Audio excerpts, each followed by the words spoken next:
மக்களே, good morning to all. காலையில் குளிச்சுட்டு வந்தாச்சு. இன்னும் ஆஃபீஸ் போகணும். ஆஃபீஸ் போகிறதுக்கு முன்னாடி நம்ம பிரேக்ஃபாஸ்ட் சாப்பிடணும். பிரேக்ஃபாஸ்ட்டுக்கு இப்போ இன்றைக்கி என்ன அப்படின்னா தோசை, தக்காளி சட்னி, ஜூஸ் போட்டாச்சு. மணி 7:47. எல்லோரும் தூங்கிட்டு இருக்காங்க. இன்னும் நீ தூங்கிட்டு இருக்காங்க.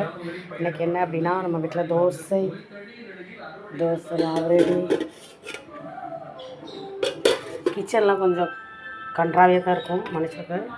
தக்காளி சட்னி, நேற்று வச்ச உருளைக்கிழங்கு குழம்பு, இதுதான் இன்றைக்கி மார்னிங் பிரேக்ஃபாஸ்ட்டுக்கு பண்ணிக்கிறது. எங்கள் பொண்ணுக்கு பிரேக்ஃபாஸ்ட் என்ன அப்படின்னா, அவங்க டயட்டிங் இருக்காங்க. டயட்டில் இருக்கிறதுனால பச்சை பயிறு வேக வச்சு தாளிச்சிருக்கு. யாரெல்லாம் பச்சை மிளகா சாப்பிடுவீங்கன்னு சொல்லுங்கள். நான் பச்சை மிளகாயே வெறுமையாகவே அப்படி சூப்பராக சாப்பிடுவேன். எனக்கு ரொம்ப பிடிக்கும் பச்சை மிளகா. எங்கள் ஊர் சைடு பச்சை மிளகாயும் பழைய கஞ்சியும் சூப்பராக இருக்கும். அப்படி பச்சை மிளகாயை உப்பில் தொட்டுட்டு ஒரு கட்டி ஒரு குட்டி அப்படிங்கிற மாதிரி சூப்பராக குடிப்பேன். எங்கள் ஊர் எதுன்னு தானே கேட்குறீங்க? எங்கள் ஊர் சங்கரங்கோயில் பக்கத்தில் திலவங்கோட்டை, அந்த ஊர் தான் எங்கள் ஊர்.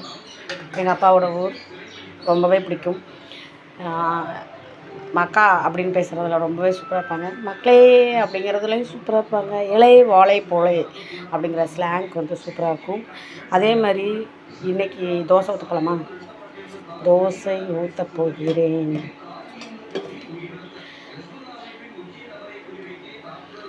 தோசை ஊற்றிடலாம்.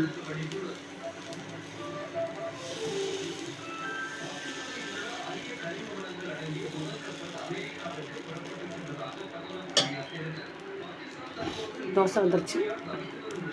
அப்புறம் கொஞ்சம் நம்ம எண்ணெய் ஊற்றிட்டு அதை பண்ணிட்டோம்.